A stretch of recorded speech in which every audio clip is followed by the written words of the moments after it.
Welcome to the Expansive CEO podcast. I'm your host, Hannah Chapman, founder of Expansive CEO and X Squared Wealth Planning. Buckle in as we explore how to create true prosperity and build a business and a life that expands beyond yourself and makes a dent in the universe. Welcome, everyone, to this episode of the Expansive CEO podcast. I am your host, Hannah Chapman, and today I think this is her third time on the podcast with me. Super excited to have you back. So Mara Whitener is with me again. If you remember any of her previous episodes, we talk a lot about human design in our conversations because we both use it very heavily in our businesses, which are not necessarily human design focused. And so one of the big topics we're going to talk about today that Mara has really been working with her clients on recently is finding the hidden money in your business. And clearly, right, like this goes straight with being an expansive CEO, with the work that I do, that if you're able to find those places in your business where you're not it's not that you need to be optimizing every piece of everything. I don't think that's where we're going with this conversation, but more aligning your actions, aligning your energy, which is something I talk about a ton, right? Like, how do we make sure that your time and your money are being spent in the most aligned way for you as the business owner so that things are flowing, so that you're feeling good, so that you have the team that's supporting you in the way that you need the most, all of those things. And so that is what Mara has been really, really focused on lately. And I'm so excited to talk more about it. So, Mara, thank you for being here again as your business growth strategist and fractional COO self, to really, meld so perfectly with the, financial advisor side of me and the human design nerd in me as well. So, thank you for being here. Well, thank you for having me again. I always enjoy being here and I always really love our conversations and geeking out over human design, but really how we can apply it in our businesses and in our life. So I'm super excited about today's conversation. Yay. Awesome. Awesome. So tell me, how are you helping people find the hidden money in their business? What does that mean? And how do you go about that? This is one of my favorite parts about what I do, and it's kind of like a happy side effect. Because really, as a COO, my job is to partner with the CEO and really be that translator for their vision. We all are the CEO of our businesses, and we're like, "Hey, we just want this to happen and this to happen. And I have this idea and this product and this launch and this thing, and I don't want to think about all the pieces that need to go into place. I just want it to happen, right?" And so, in that work of really translating those visions and those ideas into the pieces, aka the systems or the workflows or the team or implementing your marketing and sales strategies in an aligned way, all of those pieces that go into operating your business. One of the fun side effects when I work with someone about really aligning those pieces, so it's not just what pieces need to go into place to make something happen, because there's a lot of different options to do that. It's really about finding the right way that aligns with you and aligns with your energy, aligns with how you want to work and the way that you want to work, and really about digging into those details. So, a happy circumstance is when we do that, we actually find a lot of hidden money in your business, things that you're costing yourself, you're spending money in places where you shouldn't be spending it, you're spending time, aka money, aka energy, in places that you shouldn't be. And so it's really that, I love it. I'm a puzzle lover, so I just go deep. I use human design to really go to the nth detail as to what you're doing in your business, how you're doing it, who you're doing it with, all of the pieces around you to really make that aligned. And I mean, we have found up to almost $300,000 in savings, for clients, and it's always a happy, fun side effect of what I do. And so when you say, because that's a big number, right? Like being able to find Mhm. $300,000 for a client that could be redirected Yep. elsewhere, right? Mhm. That's what we're really looking at is where are you spending your money? Mhm. And like you said, time is money as well. But then if we just look at like where are you literally spending the dollars, the Mhm. revenue that's coming in and how it's moving through your business, what do you see as um the question that is like coming up is like where do you see some really common places where people are overspending in their business? Oh, yeah. This is, yeah, finding all the hidden money is kind of like the starting place to figuring out how you need to grow, and expand. And part of finding the money is number one. Then you find the money and you figure out where you're spending it or where you need to spend it. But there's kind of three big key areas, that we kind of find these hidden dollars, and one of them is kind of in your systems and your workflows.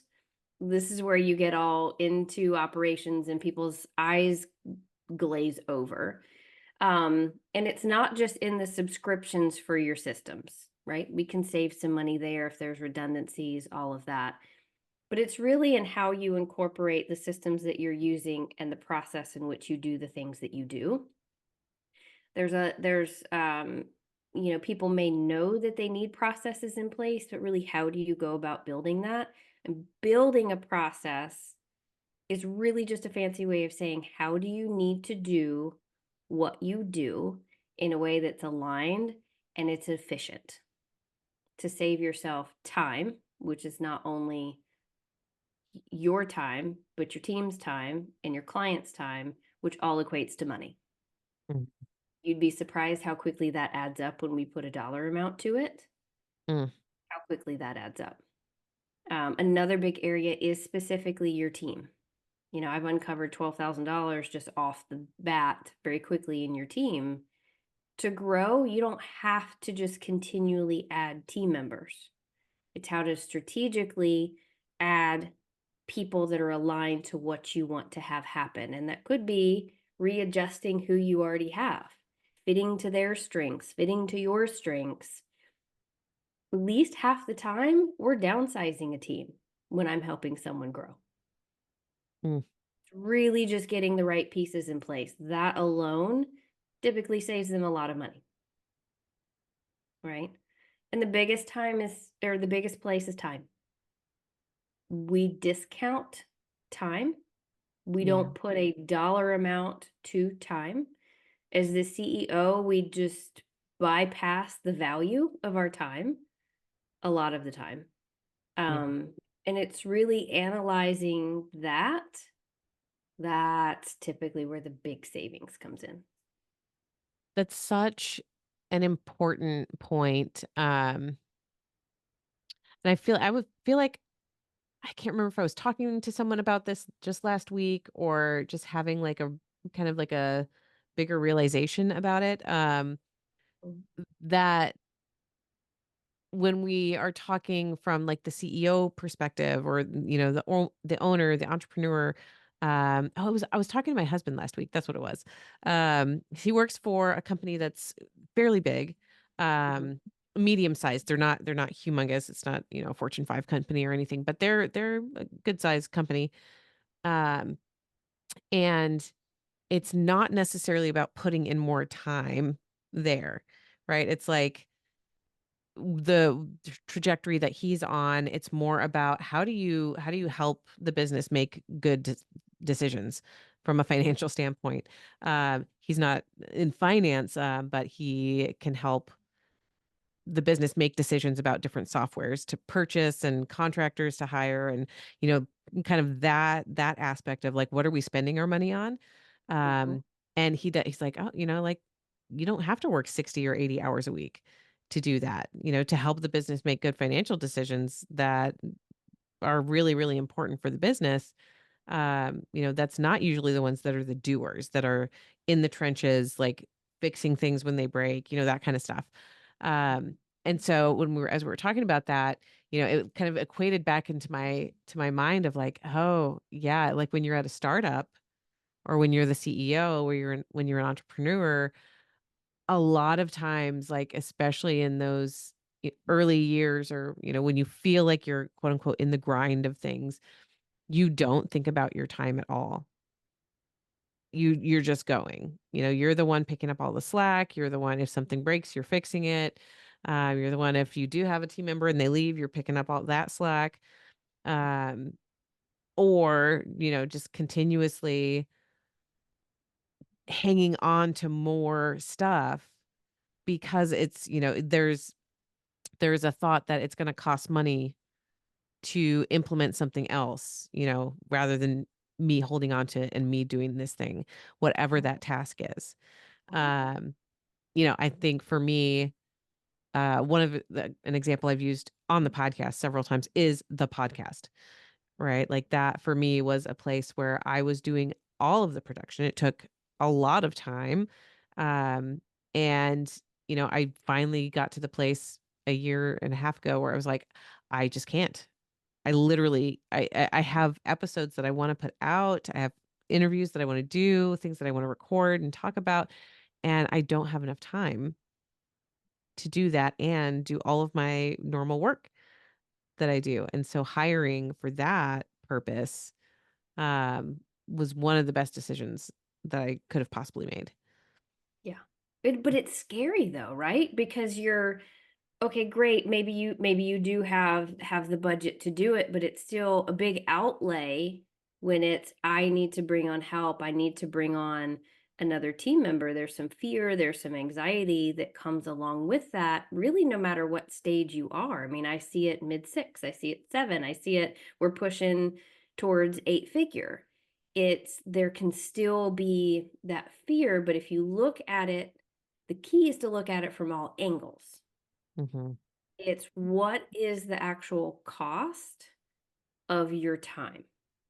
So most people look at the savings of, well, if I just do it myself, I don't have to pay someone else to do it.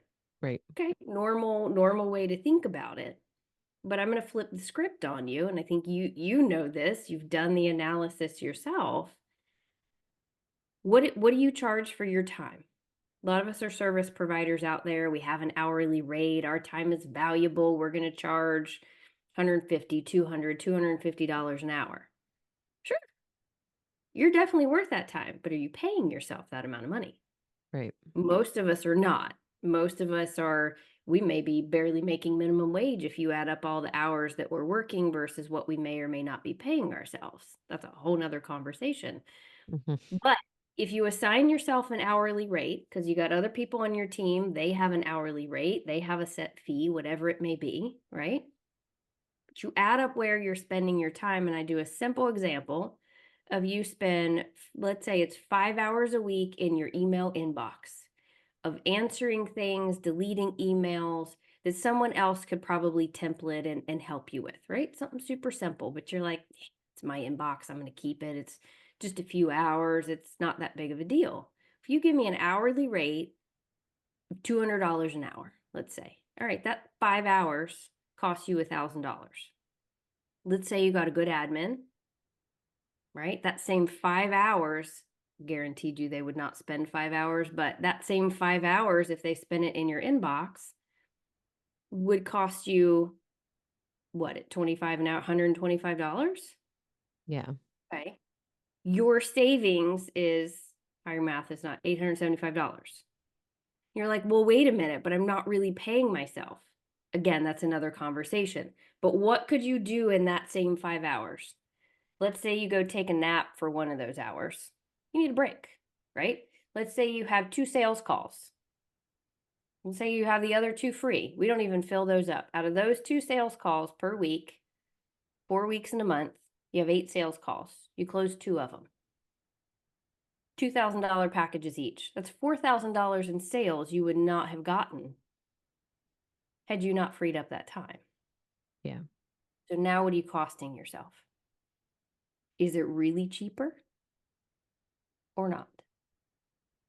So it's really all about looking and really analyzing where your time is spent, and then the same thing goes for where your team's time is spent. It's the same process, same thought.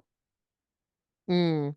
What As you were sharing that example, um, I talk about sales a lot too. That's another place that's near and dear to my heart, and where I've done a ton of work, and have gotten to a really good place with sales, but they like, one of the things that came to my mind was that it's almost like a safety blanket sometimes, right? Like, if there's a feeling of, "Oh, we need," if it feels like we need more revenue, or if it feels like we need more lead generation, or if it feels like, any of that, it can feel like a safety blanket to have busy work Mhm. to do. Yep. Mhm. And so that, yeah, uncovering, um, I feel like it's so important for service providers who are doing this kind of work like that you're doing. And, I do very similar work when, when we uncover something like that, it's like, oh, we need to be able to like actually have an emotional conversation here, or a conversation that is more pointed around, hey, like what's coming up for you? Why don't you want to let go of that? Exactly. That Right. it leads to a lot of other conversations people don't either know they need to have, or sometimes are uncomfortable having. There's typically a lot of fears. There's some different energy that comes from that. There's it could be childhood traumas that are driving part of it. And I know all of this sounds cliche. People are out there, yeah, everyone's talking about childhood trauma and all kinds of things, but it's so true Yeah.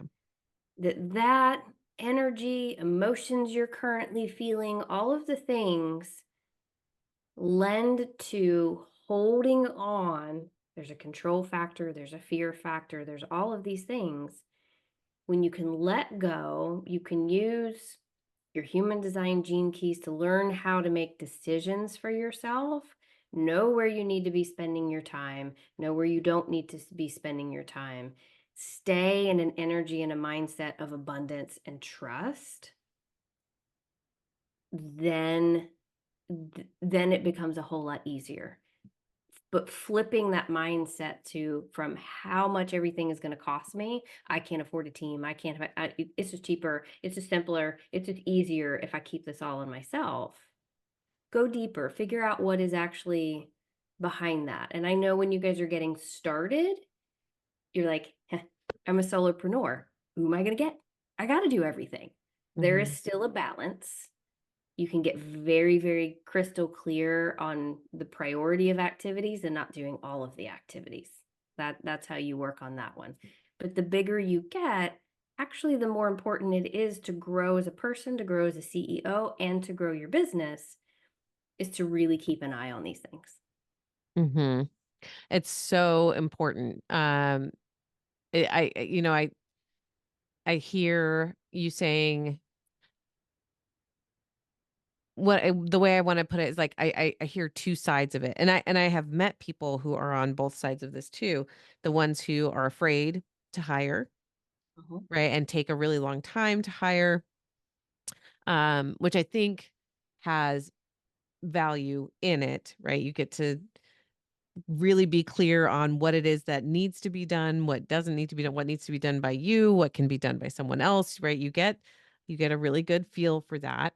When you're a little bit slow to hire, but then, like we're talking about, there's the fear of actually like taking that step and making the leap.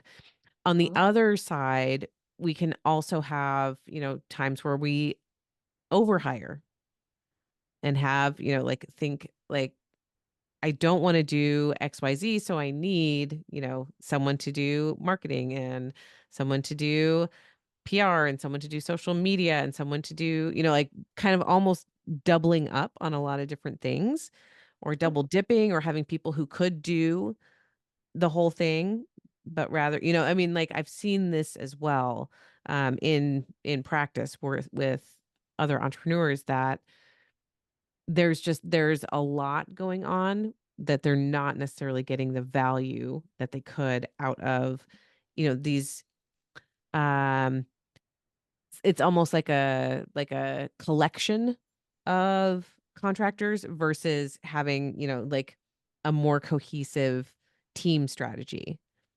Oh yeah. I see this a lot as well, and it's not 100% the reason, but it's a very corporate strategy. It's Interesting. very plug the holes type strategy. It's oh, we need this, we're trying to accomplish this, let's hire this. What is missing from that strategy a lot of the time is step back. Do we need to actually hire someone else? Or do we need to readjust what everyone else is doing? Reassess who you have on your side, where you're spending your time, they're spending your time. Take a look at your processes, take a look at your systems. It's time that most people don't want to take. They just, I got to get social media off my plate. I got to hire somebody. Great. Okay. All this admin stuff, I got to get off the plate. Okay. VA, great. Done. And while they're all good fits, and they very well may be the right solution, a lot of people aren't taking the time to reassess all the parts before they make those decisions. And I have seen job descriptions and what people actually need and who they need shift a lot when Mm. they take the time to fully like reanalyze. And honestly, that's where a lot of the teams have downsized that I've worked with for that reason. It's just a lot, but I need this, and then I need someone to do this, and then I'm going to hire someone to do this. And oh, that's their specialty. So they're going to go over here and do this. And then they're overwhelmed with managing them, dealing with team dynamics, but they forgot to actually assess all of the other pieces. Yeah. Oh, interesting. So what I'm curious about, because when I'm working with people and we're looking at some of the more like money adjacent aspects of their human design and their gene keys. Um, Mhm, a lot of times we kind of start with the prosperity sequence, mhm, which is a piece in the gene keys that goes through your conscious sun, your unconscious Mars, your unconscious Jupiter, and then your conscious Jupiter. So those are some of the key highlights in the mhm. prosperity sequence. Um, and then there are a few other, there are a lot of other pieces that I look at as well, but Yeah. those are some highlights. I'm curious what pieces you look at and where you Oh. start. What are some of the um keynote features for you when you're working with people in human design world? Oh, there's so many. But some of the key pieces that I start with is number one, are you a generator? A what are you? Generator, manifester, what are you? That determines a lot of how you're going to be able to energetically show up. Mhm. Generators, we're aligned, we're going to go, go, go.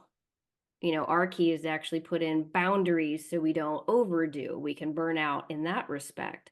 But then you have projectors, you have manifestors that are trying to work like generators that are going to burn out, but in a different way because they're trying to show up with energy that they don't have.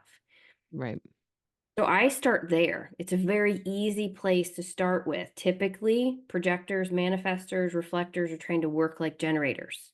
Mhm. We need to reassess then big time where they're spending their time. And then their team structure is kind of dictated based on who they are, what type they are. So if I have a manifester, I'm going to go about building their support structure a little bit differently because manifestors are here to inform, they're here to have the ideas. They aren't meant to lead it and do it. Then people are like, but I'm a CEO. What am I supposed to do? I can't just, okay, you have a structure to where you have someone you pass that off to that takes the reins, puts things in place. Again, you're going to adopt that right hand man quicker Yeah. than perhaps someone else, right? Projectors the same way. They don't have the energy to show up all the time. They need a much more flexible schedule and more flexible team structure and support in there that they can go, hey, not happening today. Let's move this, let's flex this, and then they can roll with their energy. So I really start with um, their type. Mm. Their profile actually then lends a little bit more. I can dig a little bit deeper into where that shows up in their marketing and sales. Mhm. Helps define where they spend their time. How that shows up in if you've got a two line, you've got a hermit side, you're going to feel much more comfortable when your marketing is positioned to where it forces people to ask you for your gifts because it's going to Yeah. feel a whole lot more comfortable for you to come out of your shell. So it's pivoting how you implement and your message, maybe not the strategy, but it's how you're going about doing it to where people approach you in a way that feels aligned to you. Four lines. If you're beating your head against the wall with social media, not really your friend in a certain way. You need to be networking. You need to be meeting people. You can do it on social media, but most four lines I meet aren't comfortable. So Mm. we're going to pivot where you spend your time based based on that. So where you spend your time then dictates the support that you need to put in place. Oh, that's so good. So I'm a 6'2" Uh-huh. manifesting generator. Yes. So got that 2 line, right? You yes. A 6 line role model teacher. I'm 40 though. I haven't, haven't hit my Chiron return yet. Mhm. Um, so what would you say to a 6'2"? So your 6 line is kinda naturally pulling your 2 line out of its shell sometimes, but given that you're 40, you are right smack in the middle of that stage where you're really honing and figuring out that role model self. You still have a little bit. I'm sure it's gonna evolve and Mhm. grow a lot over the next 8-ish, 10-ish years. Um, so that stage of your 6th line is gonna kinda wanna go in its cocoon too. So there's gonna be times where you're gonna want to roll with that cocoon and be on the roof as your 6th line and overlook and analyze. You need to have that flex time and a support system that allows that in your business. From a Mhm. marketing perspective then, again, with that 2 line, have your marketing efforts, whether it's messaging, whether it's posts, whether it's relationships that you build, positioned in such a way that they in turn come to you to ask you for your expertise, because that's going to just immediately feel much more natural to you. And then based on that, if you don't have the support systems, whether it's admin or automation in some of your sales or emails going out or all the pieces that can go in a support system, then you build your support system to fill in those gaps. Does that Mm. make sense? Yes, and so I'm gonna share a little bit of my experience too that, um so it's so interesting with that 2 line and learning all about myself as a 6'2". I'm a manifesting generator, 6'2", sacral authority, Mhm, so those are some of my keynotes, um, and whenever, being a generator type, the waiting to respond, right? mhm, Waiting for the input to respond. mhm, I spent so much time in learning sales, and then even in the beginning, so this was, like, way back in, 2007 when I first got licensed, um, and then it came back again in 2017, when I took another sales position, and then again in 2021 when I launched X Squared. This feeling of, "Okay, I have to go out and get people to notice me and, like, reach out to people so that they'll talk to me," mhm, and that always felt so terrible, like, all the way through in my body, right? Like, the mhm, anxiety that would come up, I would force myself through it, and that was because that, like, especially back when I was younger, so I was 23, in 2007 when I started in financial services, and that was what we were taught to do, right? So it's like, do it this way, and yep, whoever can get through the process, right? And if there were people that were just really good at getting clients in the door, then it didn't matter how they were doing it really. Um, but I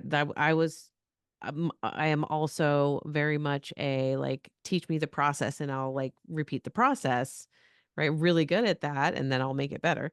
But Mhm. I was really in this, like, I was 23. I'm like, I'm just trying to, like, do the thing that you're asking me to do, right? I'm A plus student at that point, right? Well, not anymore. I was out of college, but all the way through high school, all the way through college, right? Like, the perfect student, people pleaser, perfectionist all over the place, right? High achiever, and going, like, trying, forcing myself to do that. Um, Always felt, again, it felt bad and the results were terrible. Like, it just never worked. So when I fast forward to 2021, January of 21, when I launched X Squared, I spent time, like, okay, figuring out, like, what is actually going to work for me, and utilizing social media in a way where people got to see who I am, right? And then ask me questions. That was, I was like, I know I can do this. That Mhm. feels good. That feels Mhm. good to me, to share what feels, again, that's that two line, share what feels natural, share what comes naturally to me. Yeah. Um, and the six, which, in this part of my life acts more like a three line, like, experiment, try stuff, throw the spaghetti at the wall, see Mhm. what works for you, for me specifically. Mhm. And over the last, especially the last year, but, like, year and a half, really, I have been able to, like, I had this knowing that I need people to I need people to come to me, but I need people to ask, right? I need people to be searching for what it is that I do. Mhm. So I need to have something that's unique that they're gonna be, like, looking for specifically. Mhm. And it was when I opened up fully and, like, really started talking about human design plus financial planning together.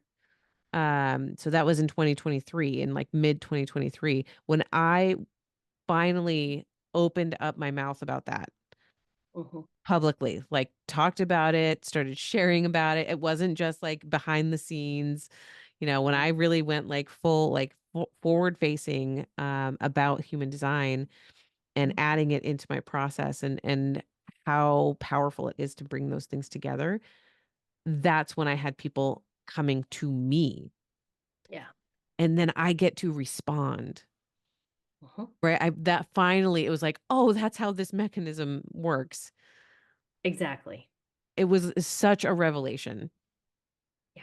But it's in those details of getting to know your human design in whatever you do in business or with your finances or with, any of that, or in your life in general, you being able to fine tune those little details now makes things super easy and aligned and fun for you, instead of beating your head against a wall and how am I going to go do this and it doesn't feel good, it felt icky, it feels terrible. um it's learning your human design and using something that doesn't necessarily inherently go with financial planner or COO or operations specialist. You're like, that's just systems and automations, right? Like that's what is this?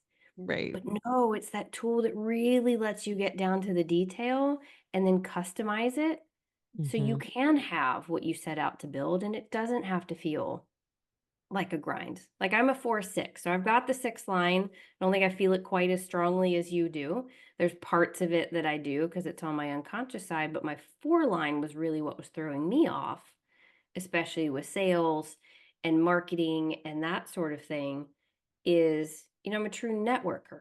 I'm a true Mhm. relationship builder, and that is huge for me.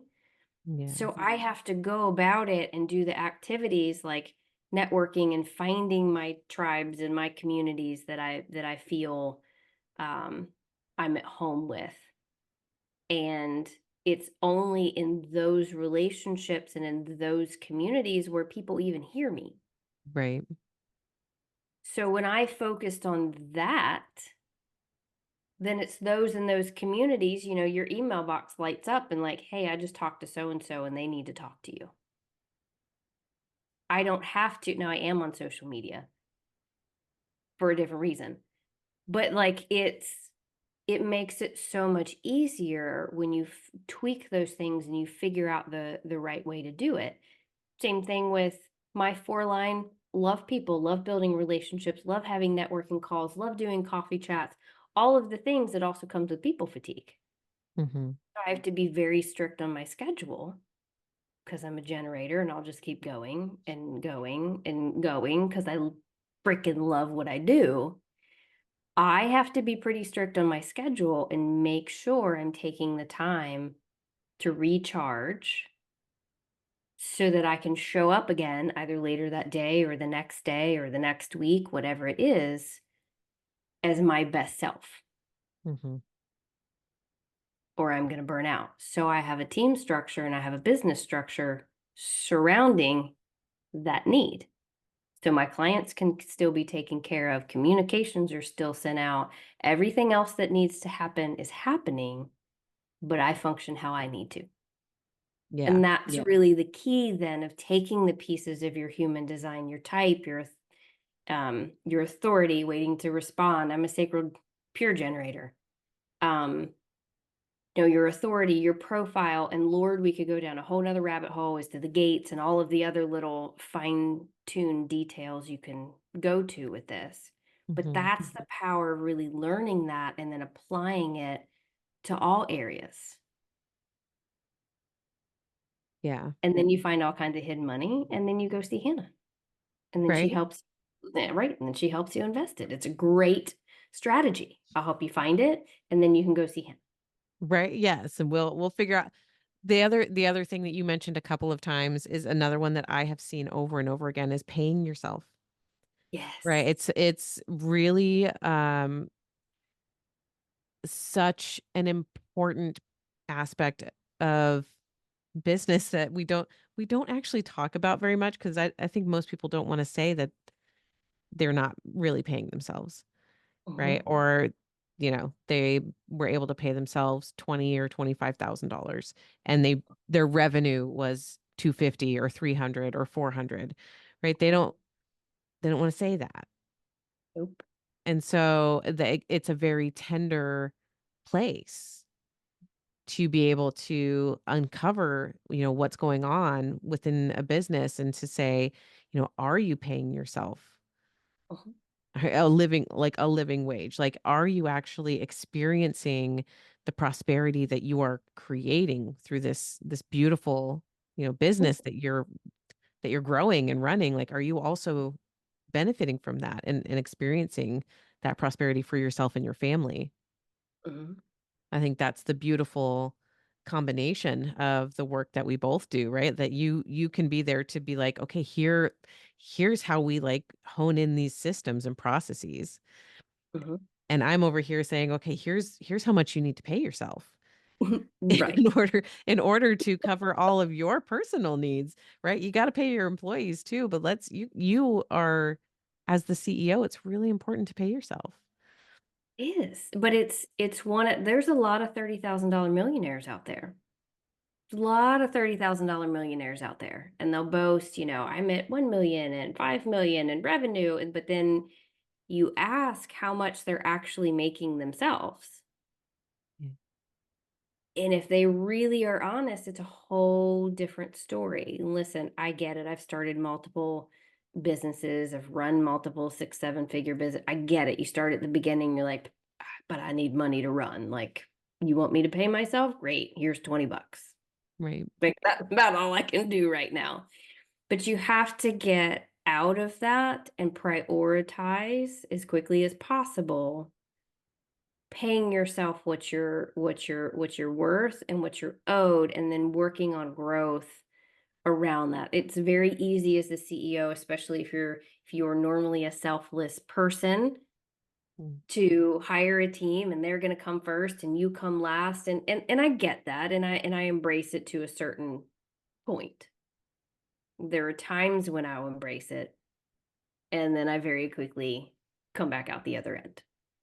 Right. and it's a conscious choice, but you have to reap the rewards. There's this mentality that, oh, you have to hustle and grind for 5 years, 10 years, and then you can reap the rewards of what you're building. And I say bullshit. Yeah. Like, it's a little tough at the beginning to get it going. I get it. And there is a lot of work. You can still build it around a level that feels good to you and does not burn you out. But there is a little bit of a hustle and grind at the beginning. Getting really prioritized is your key there. But as you grow, prioritize yourself, build your business around the life that you want to have, which includes an income, Right. not the other way around. Ugh, it's so good. It's so good to talk to you and to like be able to share because it's hard. People don't necessarily believe it, right? They don't believe that the person that they see that, is talking about making seven figures or talking about that they don't want to believe that they're not paying themselves. Mhm. Um, and the reality is, right, when we pull back the curtain, um, not every business is financially safe and steady um, and right sized, if you want to put it that way, right? So that the CEO actually is making money and being able to pay themselves and support their family. So I love the work that you do in the world. Thank I love you.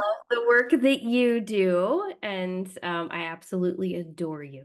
Yeah, thank you. I want people to know where they can get a hold of you if they're listening to this and they're like, "Yeah, I need all of those things." So, what do you have coming up, um, in October, November, and how can people, reach you most easily?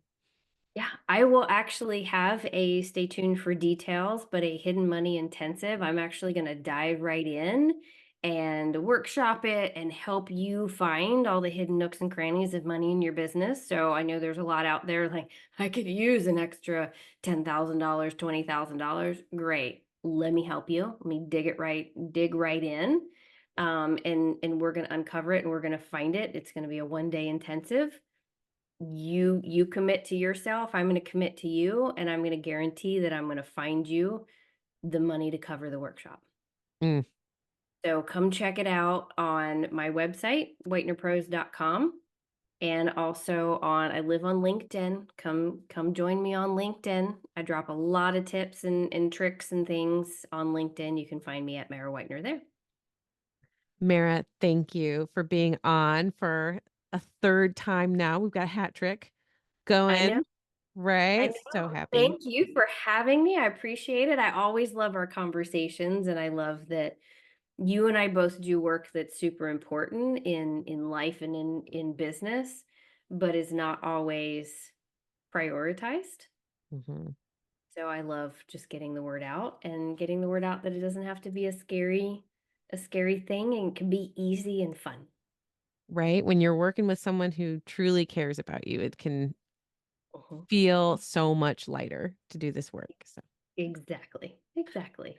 well, if anyone has any questions, all of that information is going to be in the show notes for you to go find whitenerpros.com to connect with Mara on LinkedIn. And like she said, stay tuned for details on that finding the money, finding the hidden money in your business intensive. So, and if you miss it, if you're listening to this, way later and you're like, oh my gosh, what was that thing? Just connect with Mara and you're gonna have Absolutely. something cool going on.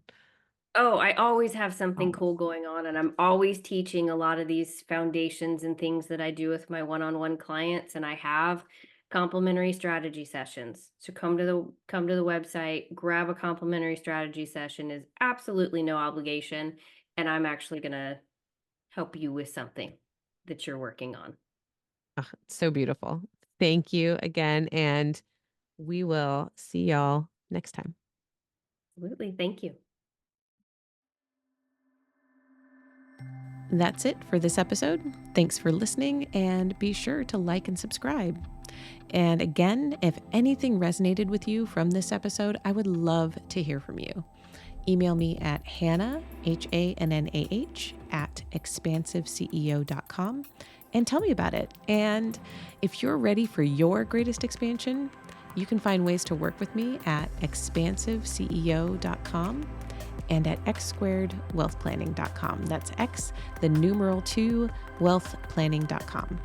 So until next time, remember that there is enough, you are enough, and your birthright in this lifetime is to be expansive.